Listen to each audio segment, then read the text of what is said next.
Hemos leído este Evangelio de San Juan en el capítulo 1 y el capítulo 1 claramente nos va a ir explicando, nos va a ir diciendo, especialmente hoy vamos a hablar solamente de estos dos versículos que hablan un poco acerca de lo que realmente significó la Navidad y cuál es la invitación que nos hace la Navidad. La Navidad nos invita, y quiero compartir en esta noche, a una reconciliación entre Dios y el hombre, a una reconciliación. Miren cómo antes de tocar estos versículos 12 y 13 dice, hablaba desde el verso 1 de cómo en el principio existía el verbo y el verbo era con Dios y el verbo era Dios. Este era en el principio con Dios, todas las cosas por Él fueron hechas.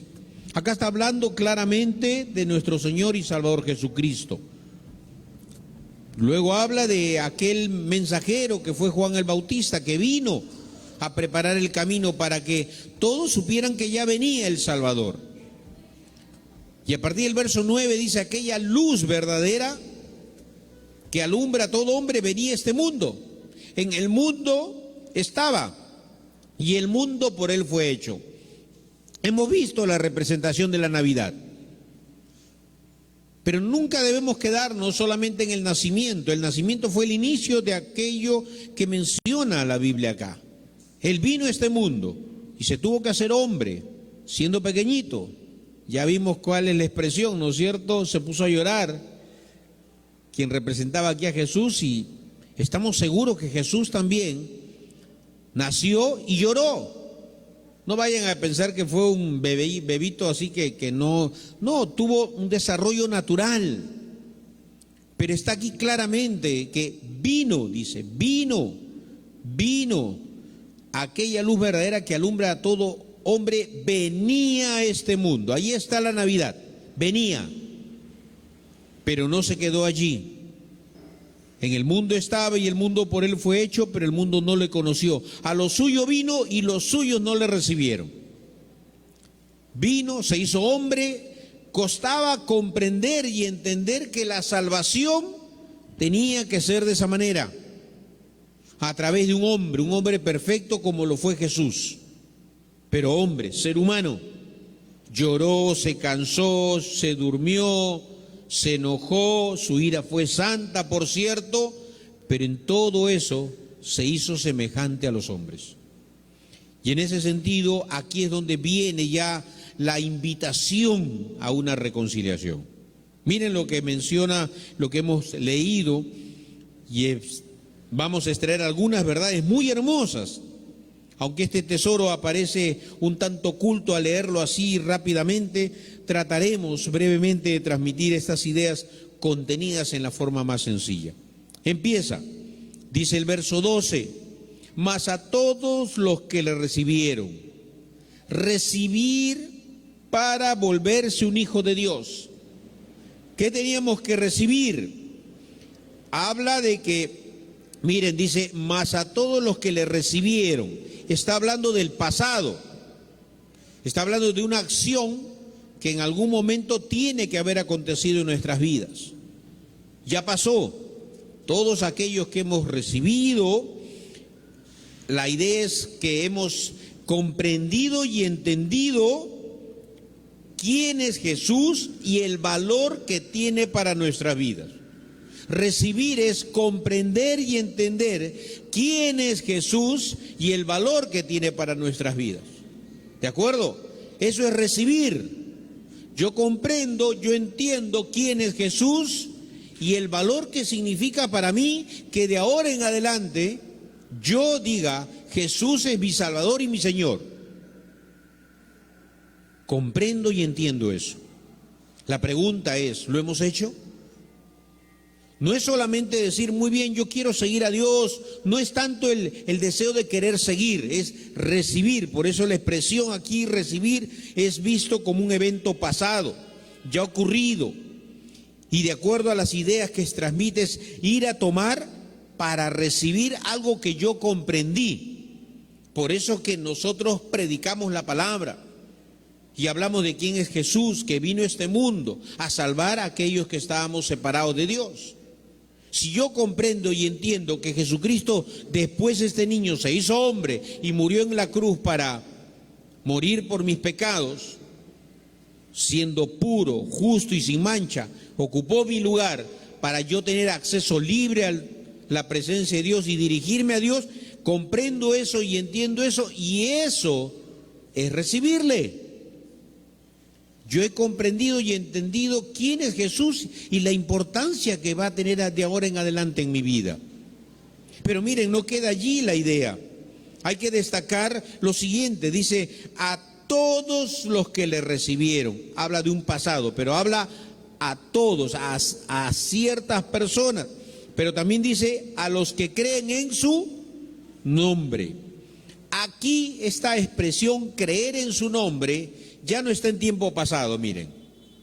Está en tiempo presente y un presente continuo. O sea, quiere decir que yo todos los días creo que Jesús es el Señor de mi vida y es vital, de importancia vital para mí.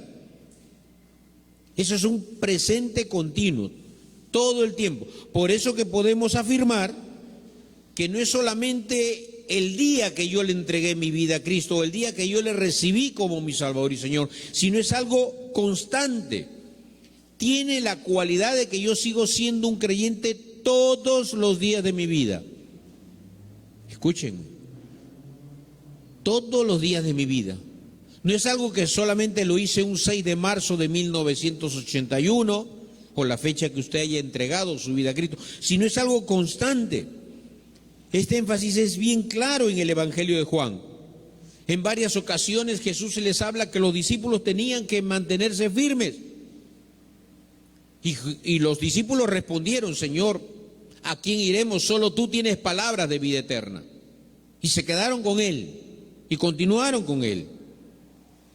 Algunos habían creído, pero no fue constante.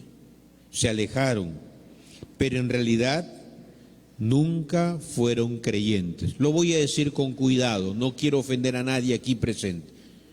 Pero si usted un día dijo que entregó su vida a Cristo, pero luego usted no fue constante, un creyente que se mantuvo, es que en realidad no lo hizo todavía. No ha entregado su vida a Cristo, no lo ha recibido todavía como su Señor y Salvador. Por eso quiero expresárselo con cuidado y quiero ponerle hasta cierto punto un ejemplo que pasó en mi vida también. Yo antes de entregar mi vida a Cristo de todo corazón, como dice este pasaje, recibiéndole a Jesucristo como el Señor y Salvador de mi vida, un día yo asistí a una campaña evangelística. Se cantó lindos coros, la prédica a lo mejor no recuerdo muy bien, pero me agradó. Y recuerdo que cuando el predicador hizo la invitación para pasar al frente, entregando su vida a Cristo, yo me resistía un poco. Pero recuerdo que en ese instante el expositor, lo que dijo, el predicador dijo, y le vamos a obsequiar este libro que dice lo más importante es el amor. Yo estaba enamorado. Dije, qué bonito, me van a entregar un poemario. Con esto la voy a impresionar a Lucy, pues ya estaba enamorado de mi esposa. Entonces pasé al frente, yo recuerdo que pasé al frente, yo le conté eso a varias personas, mi esposa también lo sabe, y recibí el librito. Pero mi sorpresa fue que cuando lo abrí, ¿qué cosa era? El Nuevo Testamento. Me engañaron estos cristianos evangélicos. No me quisieron decir que me iban a regalar un Nuevo Testamento. Yo ya tengo en mi casa la Biblia. Yo pensé que era no entregué mi vida, pero pasé al frente. Me aconsejaron, me dieron un consejo. Nunca más volví a la iglesia. Nunca más. Pasaron meses. Gracias a Dios, Dios es amoroso. Yo diría que incluso paciente y perseverante. Nuevamente, pero esta vez ya no fui invitado, esta vez Dios usó circunstancias de pasar por la iglesia y encontrarla abierta así como está ahora. Y me senté en la última banca de la iglesia, un 6 de marzo de 1981. Pero ya estaba por dentro, yo ya estaba necesitando de Dios como no se imaginan. Sufriendo, pero pasé y ingresé. Y ese día, allí sentado, sin pasar al frente, le dije: Señor, te entrego mi vida, te voy a probar ahora como el Señor de mi vida. Esas fueron mis palabras: te voy a probar. Pero ese día le recibí a Jesucristo. Apenas salí, yo recuerdo que apenas salí, estaba con Lucy y yo le dije a Lucy: Lucy, yo aquí me bautizo.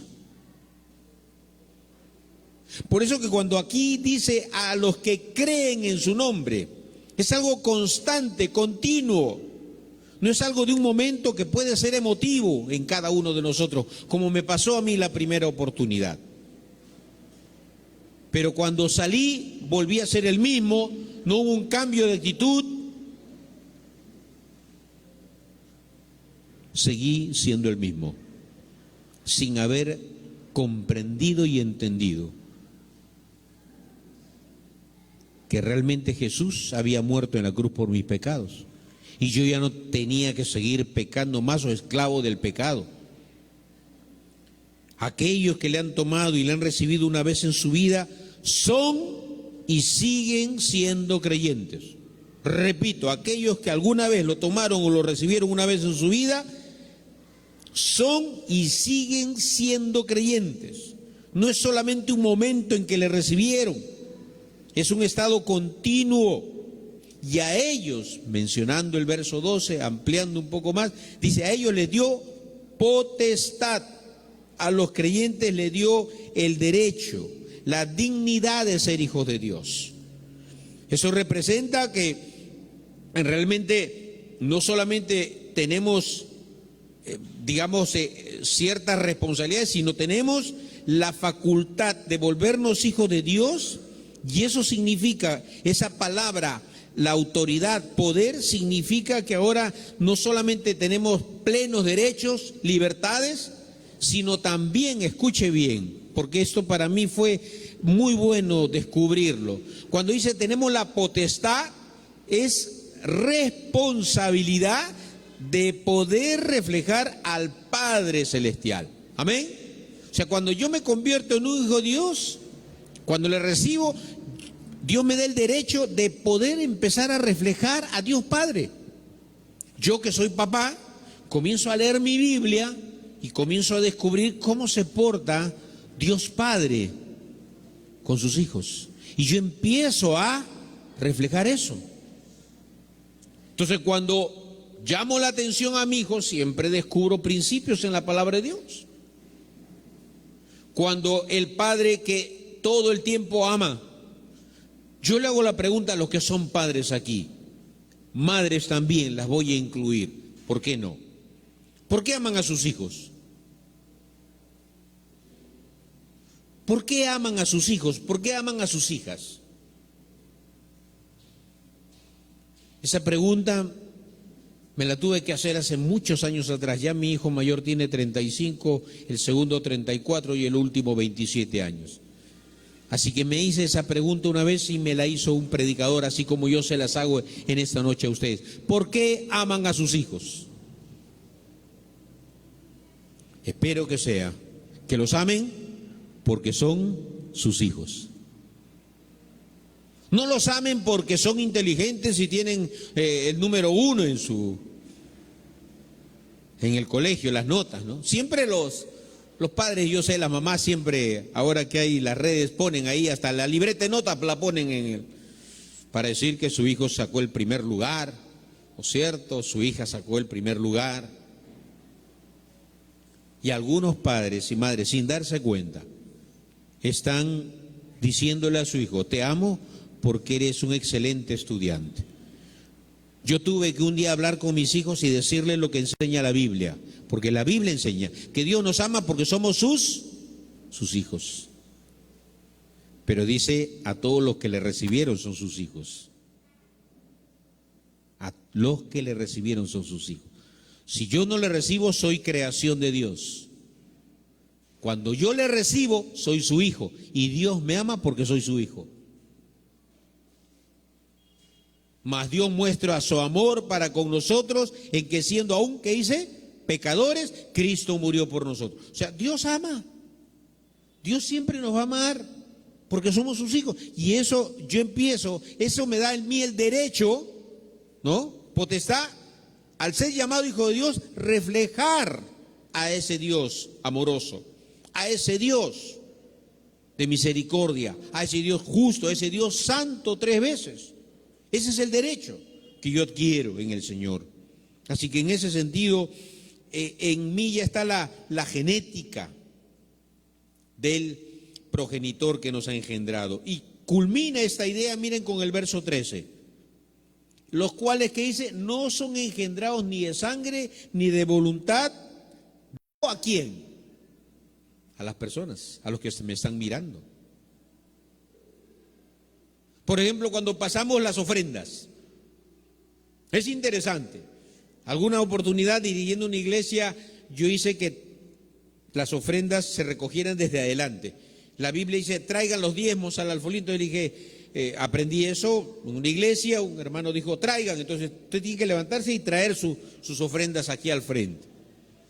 Fue interesante. Cuando examiné con mis hermanos del comité administrativo, descubrimos que había aumentado las ofrendas sueltas. Había aumentado las ofrendas sueltas. Entonces, pastor, desde que estamos recogiendo aquí al frente, las ofrendas sueltas han aumentado. ¿Y saben qué me di cuenta? Que daba vergüenza que uno se quede ahí sentado sin dar la ofrenda. ¿Qué van a pensar? Que no estoy ofrendando. Entonces todos se levantaban, aunque sea poner un sol. Y eso hizo que aumenten las ofrendas sueltas. ¿Se da cuenta? Pero cuando el cambio es de corazón, ¿yo por qué doy mi diezmo y mi ofrenda? ¿Para que me vean? ¿Qué dijo Jesucristo? ¿Cómo debe ser la entrega? Tu mano derecha no sepa lo que da la mano izquierda. Porque el cambio es de adentro hacia afuera. Y eso es lo que está mencionando aquí el verso 13. Los cuales no son engendrados de esa manera, sangre, voluntad de carne, sino son engendrados por Dios. O sea, este nuevo nacimiento viene de adentro hacia afuera. Y tenemos que ser confrontados. A los que hemos recibido a Jesús, Dios les dio de su espíritu, transmitiendo su naturaleza, su genética, para transformar desde el ser interior. Escúcheme, este énfasis es algo que con mi esposa lo estamos leyendo últimamente. El cambio tiene que ser desde el ser interior. Podemos aparentar, aquí todos nosotros, incluyendo aún el predicador, estamos tranquilitos, ¿no? Acá nadie, de ninguno de ustedes, salvo alguna excepción a lo mejor, pero todos vamos a salir sonrientes. Bien raro va a ser que alguien salga molesto con alguien. Pero puede ser que yo antes de venir a este lugar he estado molesto con alguien. Molestísimo. Pero llego aquí y ¿qué pasa? Sonriente. ¿No es cierto? Si estoy molesto con alguien de la congregación, ¿qué hago? ¿Dónde se ha sentado? A este lado, me siento al otro. Y esa es la Navidad que no queremos, porque la invitación de la Navidad, según la Biblia, es a reconciliarnos primero con Dios, y eso va a permitir que yo me reconcilie con mi prójimo. Pero eso nace del corazón que ha sido regenerado. Cuando yo lo he recibido a Cristo de todo corazón, Cristo, su Espíritu Santo, Dios Padre, Dios Hijo, Dios Espíritu Santo, habitan en mi vida, ese Dios Trino, y yo comienzo a reflejar, con ese derecho que Dios me da de ser hijo de Dios, de reflejar a Dios Padre y de verdaderamente empezar un cambio profundo en mi vida. De adentro hacia afuera, nunca de afuera hacia adentro. Cuando es de afuera hacia adentro se llama religión. Yo me empiezo a vestir diferente porque noto que hay que vestirnos diferente. Yo me empiezo a peinar diferente porque eso hace la religión. El día que le entregué mi vida a Cristo, mi padre pensó que yo me metía a una secta. Entonces él estaba esperando que yo llegue a casa con túnicas blancas, con mi pelo rapado, porque era pelucón yo. Tenía el pelo un poco largo, me gustaba así. Yo viví la moda de los 70, la moda hippie, así que el pelo largo era mi identidad, entre comillas, por seguir a los demás amigos jóvenes. Pero cuando Dios llegó a mi vida a través de Cristo Jesús, yo me di cuenta claramente, el Espíritu Santo le dijo a mi espíritu que realmente era hijo de Dios. Eso dice la Biblia en Romanos. El Espíritu Santo le dice a mi espíritu con minúscula que soy hijo de Dios. Y ese sello marcó para mí bastante, y espero que esté en su vida también. Que usted tenga esa seguridad, que el Espíritu Santo le dice a su espíritu: eres un hijo de Dios, eres una hija de Dios. Porque el cambio se está dando ¿de dónde? ¿De adentro hacia afuera? Por eso podemos reconciliarnos y dirigirnos ahora a Dios en el nombre de Cristo. Por eso podemos entre nosotros también reconciliarnos, ¿por qué no? Transmitir esa reconciliación que hemos tenido, esa experiencia, a los demás. Por eso la Navidad siempre invita a la reconciliación. ¿No se ha dado cuenta? Yo no sé cuántos de ustedes han escuchado esta historia, y termino con esta historia, pero es interesante todo lo que mueve la Navidad. Cuentan la historia de dos facciones enemigas, soldados enemigos. Y llegó el día de la Navidad, 24 en la noche. Y por ese momento, 24 a la medianoche, calmaron las balas, calmaron los cañones, y estos dos bandos enemigos se dieron un momento de tranquilidad para desearse feliz Navidad. Eso relata la historia de una guerra mundial. Navidad, ambos creían, pararon, se saludaron. Por supuesto, fue un momento allí, ¿no? Temporal, pero miren la invitación, que solo el hecho de la Navidad, que lo que hemos visto aquí representado por los niños, es una invitación de parte de nuestro Dios Padre Celestial a reconciliarnos con Él. Él vino a los suyos, Juan dice, y los suyos no le recibieron. Mas a todos los que le recibieron, a ellos les dio el derecho de ser llamados hijos de Dios, a los que creen en su nombre. Continuo, nunca se olvide, creen de continuo. No es que hoy día creo, mañana ya tuve una decepción amorosa, no me salió lo que yo le pedí a Dios, pensé que Dios me iba a sanar y sigo con mi cáncer y por lo tanto ya no creo en un Dios sanador. No, yo sigo creyendo que Dios sana, sigo creyendo que Cristo salva, sana, santifica y viene otra vez. Sigo creyendo, es algo constante. ¿Usted lo tiene así en su vida a Cristo? ¿Lo ha recibido? Es una creencia constante día tras día. Esta Navidad que se acerca ahora va a ser un momento muy bueno para que usted pueda transmitir eso a su familia y a sus vecinos, a sus amigos. Este mensaje de reconciliación de Dios con el hombre. Espero que si tiene esa convicción, estoy seguro que usted lo va a saber transmitir y espero que lo transmita. Pero no se olvide, la Navidad es una invitación a reconciliarnos con Dios. Si usted aún no lo ha hecho, esta es su oportunidad. Reconcíliese primero con Dios de todo corazón. Vamos a orar. Cierre